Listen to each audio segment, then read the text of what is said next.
আসসালামু আলাইকুম। আজকে আমি আপনাদের দেখাবো বাংলাদেশের সর্ববৃহৎ একটি বিশ্ববিদ্যালয়, চট্টগ্রাম বিশ্ববিদ্যালয়, যার সংক্ষেপে নাম হচ্ছে চবি অথবা সিইউ। উইকিপিডিয়ার তথ্য মতে চট্টগ্রামে অবস্থিত দেশের পঞ্চম সরকারি ও একটি স্বায়ত্তশাসিত বিশ্ববিদ্যালয়। আয়তনের দিক থেকে এটি দেশের সর্ববৃহৎ বিশ্ববিদ্যালয়। এটি বাংলাদেশের একটি বহু অনুষদ ভিত্তিক গবেষণা বিশ্ববিদ্যালয়।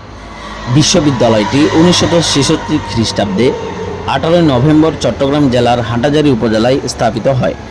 বাংলাদেশের স্বাধীনতা অর্জনের পূর্বে এই বিশ্ববিদ্যালয় তৎকালীন পূর্ব পাকিস্তানের প্রগতিশীল ও গণতান্ত্রিক আন্দোলনের কেন্দ্রবিন্দু হয়ে উঠেছিল।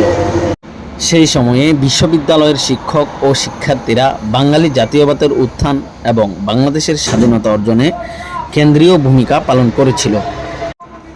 2023 সালের হিসাব অনুযায়ী এই বিশ্ববিদ্যালয়ে প্রায় 27,550 শিক্ষার্থী এবং 907 জন শিক্ষক রয়েছেন। বর্তমানে চট্টগ্রাম বিশ্ববিদ্যালয়ের অধীনে 21টি শিক্ষা প্রতিষ্ঠান অন্তর্ভুক্ত হয়েছে।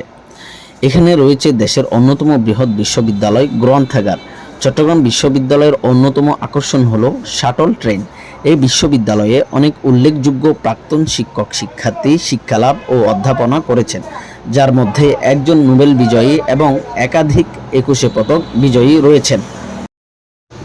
গাইস, চট্টগ্রাম বিশ্ববিদ্যালয় কিন্তু আয়তনে অনেক বড়। এখানে বিভিন্ন ক্যাম্পাস রয়েছে, মাঠ রয়েছে, অনেক স্মৃতিসৌধ রয়েছে, অনেক দেখার স্থান রয়েছে, সুন্দর সুন্দর মসজিদ রয়েছে। এখন আমি সময়ের স্বল্পতার কারণে সব কিছু দেখাতে পারিনি, সে বিষয়ে আমি দুঃখ প্রকাশ করছি। ধন্যবাদ। ইনশাআল্লাহ দেখা হবে পরবর্তী যে কোনো একটি ভিডিওতে। ভিডিওটি ভালো লাগলে অবশ্যই সাবস্ক্রাইব করবেন।